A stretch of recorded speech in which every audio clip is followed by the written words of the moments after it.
All right, good morning, everybody. This is the Dr. Simons. Welcome to the Dr. Simons Metabolics and Weight Loss. Ask Me Anything, Facebook Live for Monday, February the 20th. This is Michelle Kennedy, as I think all of you know, America's greatest nurse practitioner.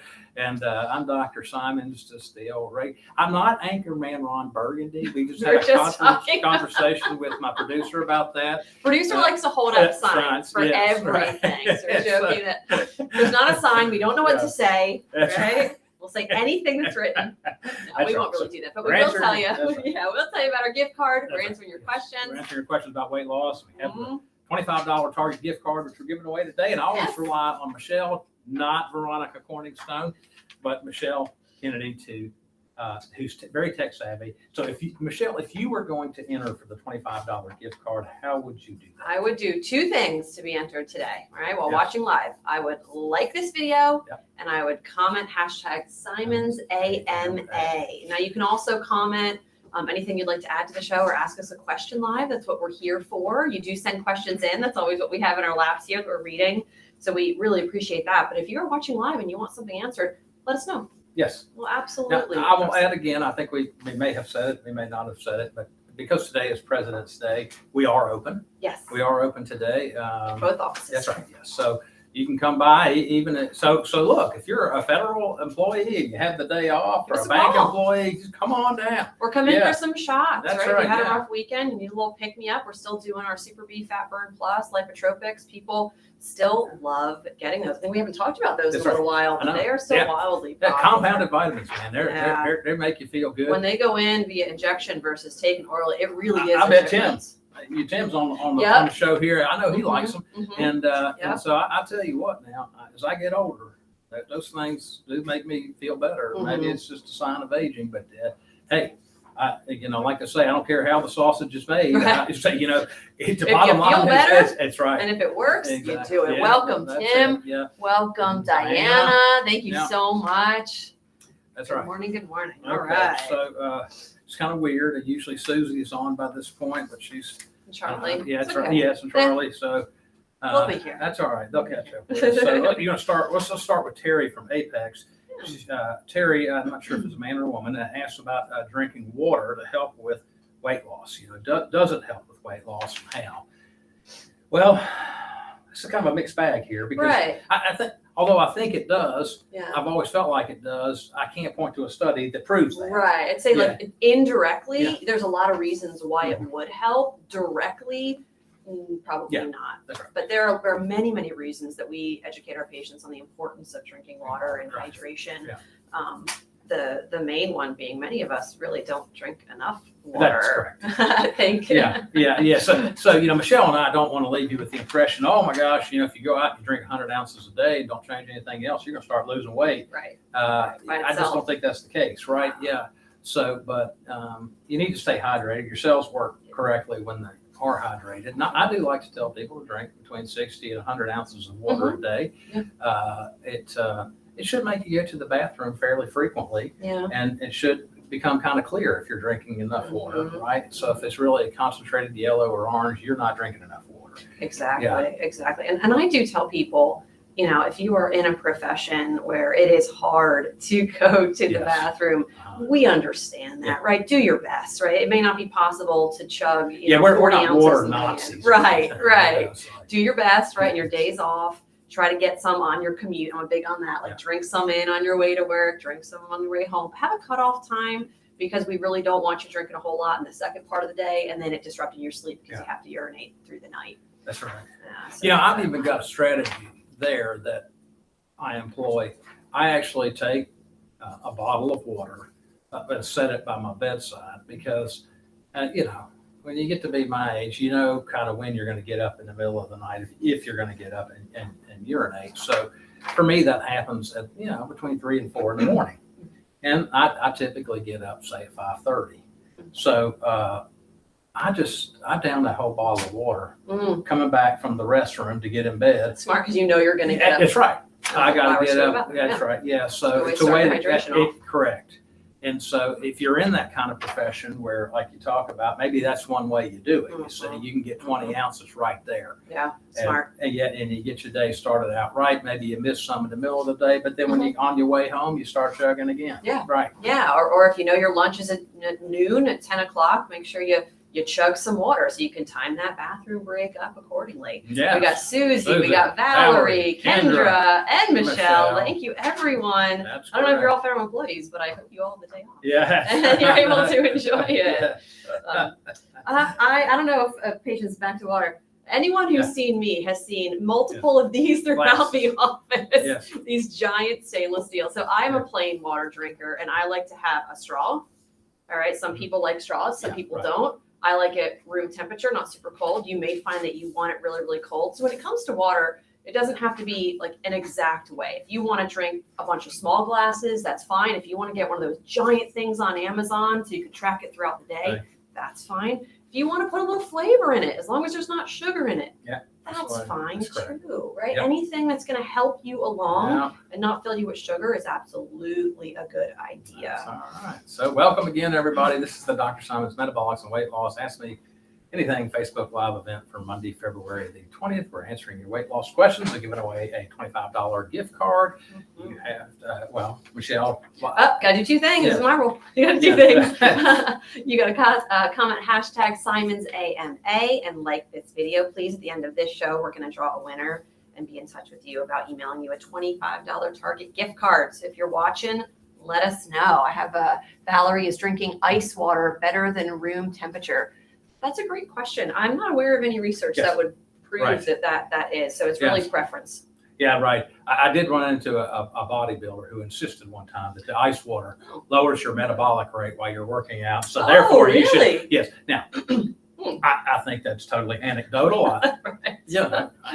Sounds like fine. We'll just drink room temperature water, bro. Yeah, it works for them. That's right. Fine. Yeah. But Valerie, if you really prefer ice water, that's absolutely fine. Absolutely fine. Yeah. This next question, Sara from Raleigh. This is a good one. How does extra weight affect my health? Well, we could do several shows on this. Yeah, that's right. Yeah. So, I think the way I tried to explain it on our State of the Obesity thing that we did, show we did a couple weeks ago, is that, look, this excess body fat can have two outworkings. The way you think about it is the metabolic outworkings. Okay, so this is like the diabetes, the pre-diabetes, the lipid problems, the inflammatory conditions, all lipids, all that, right? Blood pressure, vascular disease. Those are the metabolic problems that result from having too much body fat. And then there's physical forces, right? So the bottom line is, let's just say that you, the bigger your frame, the more weight you're carrying on your frame, the harder it is on your joints.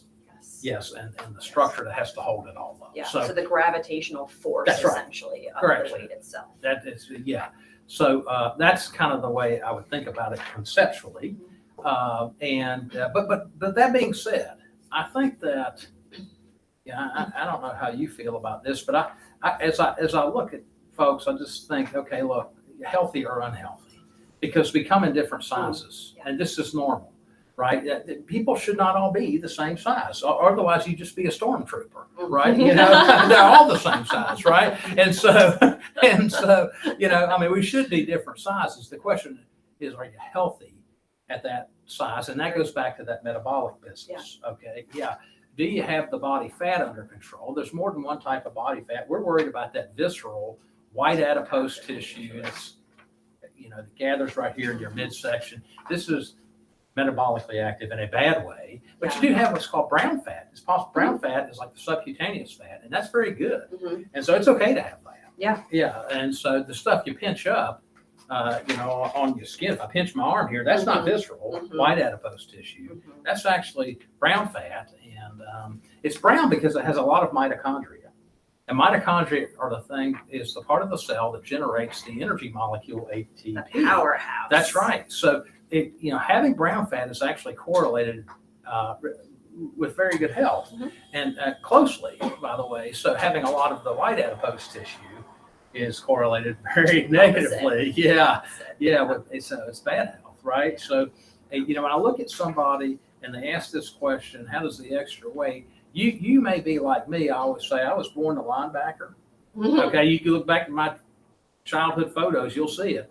Okay, I was never born the wide receiver. And I'm cool with it. I'm not the wide receiver. Mm-hmm. Okay, I wasn't born like one of those guys that wins the marathons. If you see the guys, a lot of them, the real champion ones, grow up running Mm-hmm. on the plains of Africa, Mm-hmm. and they're outstanding marathoners and distance runners. And you'll notice they have a very thin frame, and they were born to run. Mm-hmm. And but my genetic tree is probably somewhere up on the Northern Europe somewhere where people hibernated like bears in the winter or whatever, and so I have a higher body fat percentage. It's a lot more of this brown fat, for example, maybe the bigger frame. And so I think it's okay to be me and not be the marathoner if that's not who I am, right? And so when you ask this question of yourself, you want to think about it in terms of health, and don't put an unrealistic expectation on your body, because it's okay to be a different size, right? Absolutely. And I think we've talked before on the show about BMI and how there is a lot of emphasis. That's body mass index. It's a calculation based on our height and our weight, and there are different sections of BMI, right? There's healthy BMI, there's pre-obesity or overweight, and then there's obesity. Yeah. And that was really originated as a measure for populations as a whole to categorize them, like more likely to be less healthy if BMI higher. But when we apply it to individuals, it doesn't work, right? Yeah, Speaking of linebackers, we have a lot of National Football League players with BMIs well over 30 in the obesity category. They are solid muscle and metabolically healthier than a lot of individuals who have a BMI under 25 considered healthy, but they are maybe thin on the outside, but they carry a lot of that visceral fat on the inside, and maybe they have diabetes and high blood pressure. So you cannot look at someone and know that they're healthy. You cannot calculate their BMI and know for sure that they are healthy. Right. But to Dr. Simon's point, it's the kind of fat that we have, where it is located, and how that interacts with our genetics and then our environment. Yep, that's right. That's a great question. Well, welcome, Lori, to the program. Thanks for joining. So, Tim, let's go back to the water. Sure. Is there a water flavor product you would recommend? Which one has less sugar? Yeah, less sugar. Okay, that is a really, really good question, Tim. I have always, with artificial sweeteners, kind of let people figure out what works best for them, because I've talked about this before. Sugar is always the worst. Right? Sugar is the worst. Avoid sugar sweetened anything. All right. That's whether it's sports drinks for flavor, or whether it's juices. Like you want to get away from that. Energy drinks. But when it comes to the 0-calorie versions, if you can drink, say, Crystal Light or Gatorade Zero or Propel or Powerade Zero or Mio, any of those little flavoring things that are actually 0 sugar and 0 calorie, if you can put those in your water and you lose weight and you don't have cravings and you don't feel like that sweet on your palate is just precipitating a more desire for sweet, drink it. If it helps you drink water, right? Plain water is definitely a safe zone, right? For sure. You're not going to have any kind of reaction to that. Putting lemon, putting cucumber, putting mint, putting basil. Say that, Dress it up like that. Infuse it, make it fun. And you could carbonate it. Get one of those soda stream things, or buy Pellegrino, whatever. Yeah. Those are all good options. But Tim, that is a really, really good question. I will say I have had individuals though who find when they drink a lot of artificially sweetened beverages, whether it is like a ton of Gatorade Zero, what have you, they don't lose weight as much. And we think that could be that the body, because digestion starts with taste and smell, when we actually taste something sweet, some of us, our bodies will prepare for a rise in blood sugar by releasing that hormone insulin. And insulin is the fat storage hormone. So we don't really want insulin coming out to play if we really don't need it. And some of us, not all of us, some of us do actually have a little insulin response when we drink those fake sugars. That's right. Body anticipates some rising sugar because of the sweet taste, and boom, releases a little insulin. That's right. Yeah. Okay, so Stacy from Raleigh says, why am I struggling so much with these last 10 pounds that I want to lose? The first several were so much easier. Well, that's always the case. The body is designed to protect you from starvation, but not obesity.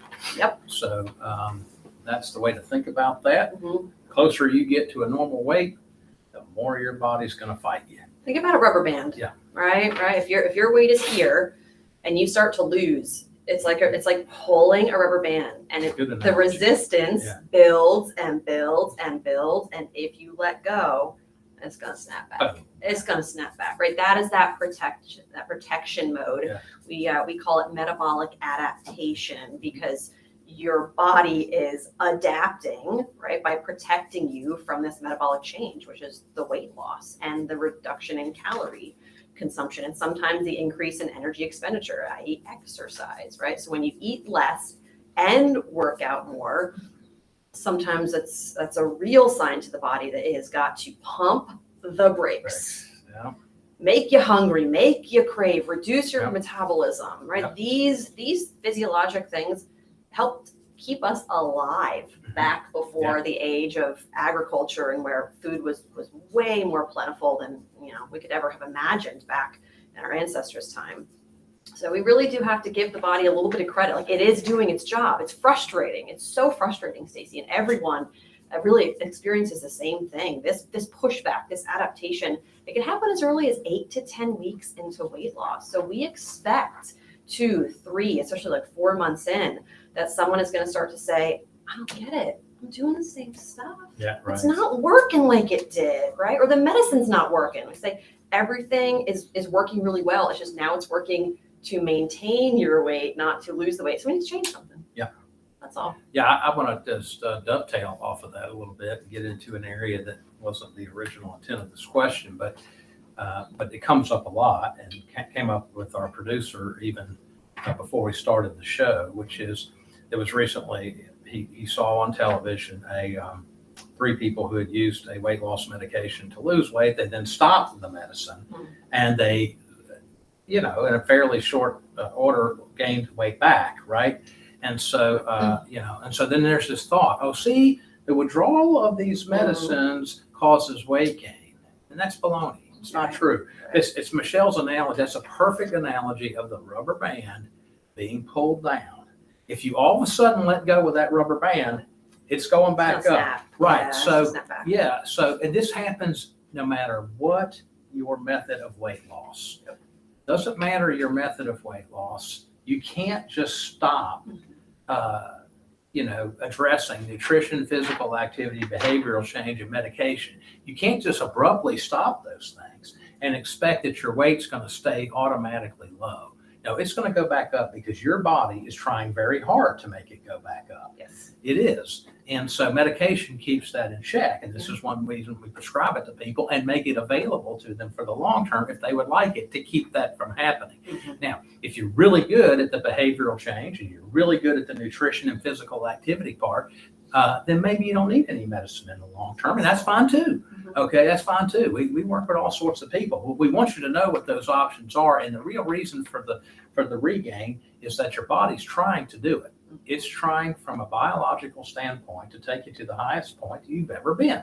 And so it's not like these are character flaws, I always say. It's not a character flaw. This is real. Yeah. Absolutely. Okay. Meredith has a question. Which do you think is better for weight loss? Little meals through the day or intermittent fasting?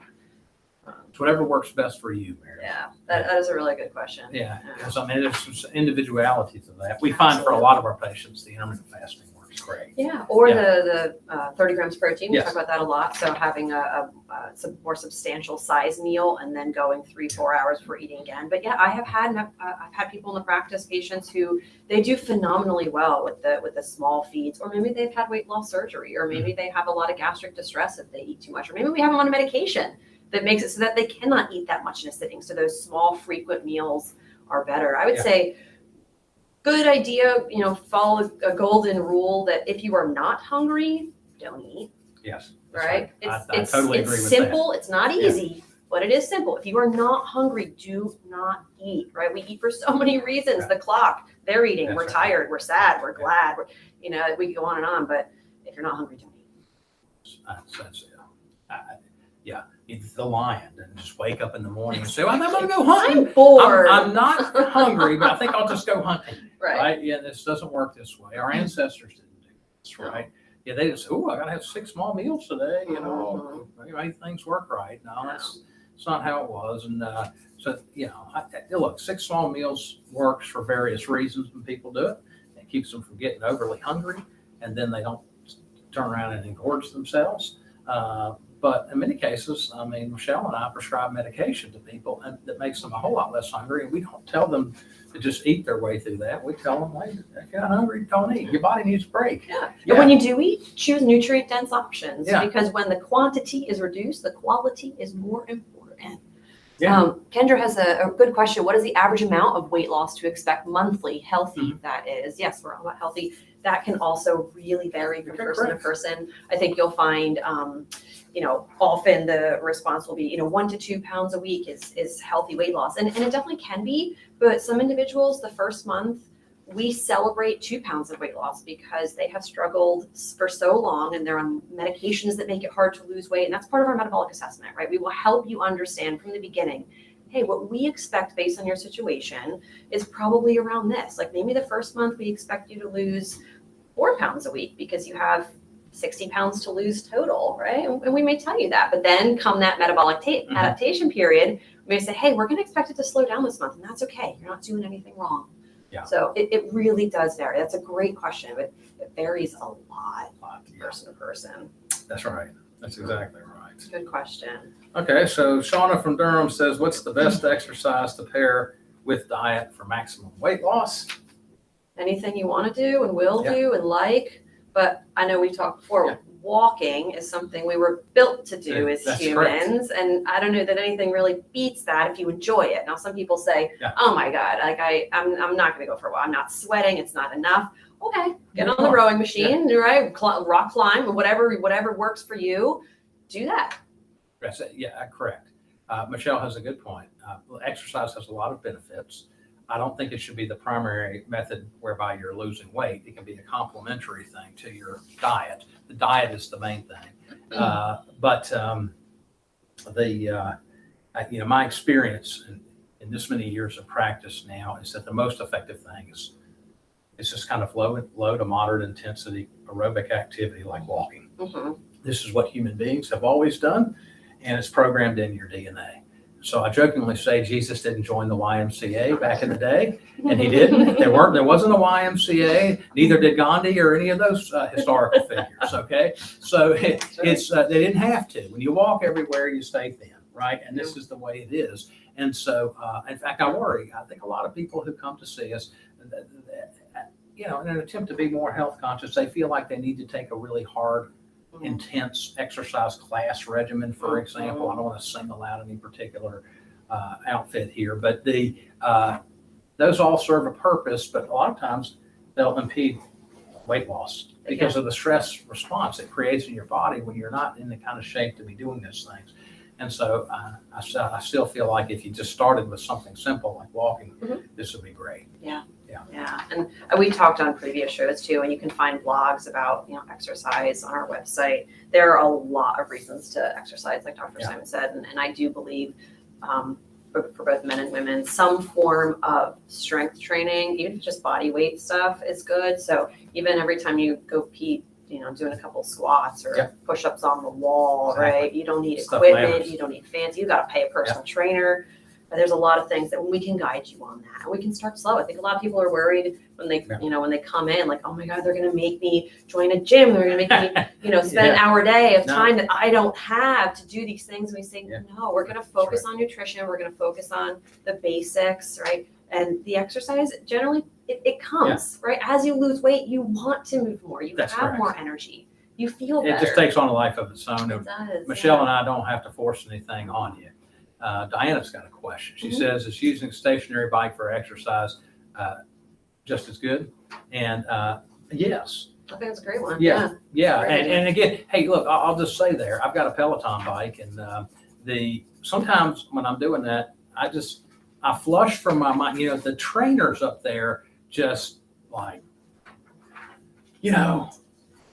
buckle down, boy, and all that Intense, sort of thing. very intense. And it's okay to not do that. It's okay to do it at a lighter intensity than what they say because of this principle I'm talking about. You can actually overdo it and it impedes weight loss.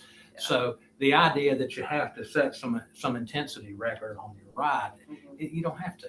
And is it as good as walking?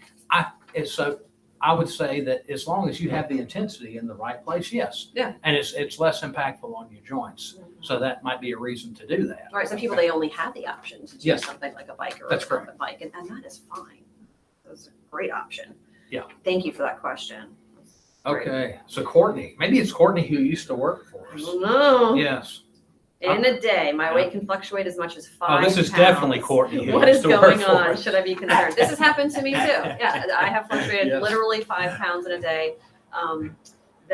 That is absolutely a normal thing, and no, you should not be concerned. This is one of the reasons we do talk about a morning weight being probably your closest to a true weight or a It's dry water weight. weight. This is just water weight. When that happens like that, remember, it's just not fat weight. That's the key thing. No. Right? We don't gain and lose 5 pounds of fat in 12 hours Yeah. or 24 hours. It doesn't work that way. It does not work that Just way. imagine carrying around a couple gallon jugs of water. If you hold on to that much, your weight goes up that much, but that can come off just that fast. Absolutely, absolutely. And that kind of does tie into the water drinking question. Some of us, we will actually retain more water if we don't drink enough. That's right, because your body's like, whoa, you're not getting enough water. Right. Hold on. Yeah, right. So they start drinking more water, and your body's like, oh, it's okay to let go. And then, and so that's a really great point. Yeah. So Courtney, what's going on is it's just normal water fluctuations. And as a woman too, we have to consider the fact that it's not just within a day, within a month, we are going to have a change in weight. So part of your and cycle and water. stuff. Part of the This is cycle going to of happen. hormones. That's right.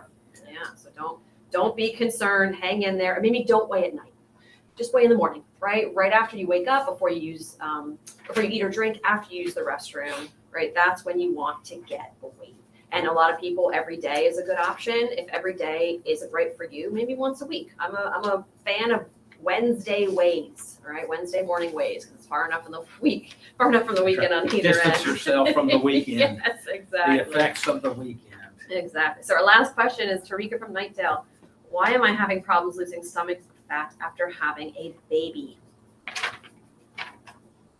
Okay. Well, I can only say I know how to get rid of it.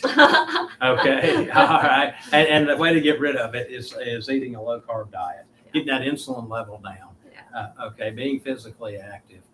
Yes, having a baby does change you some.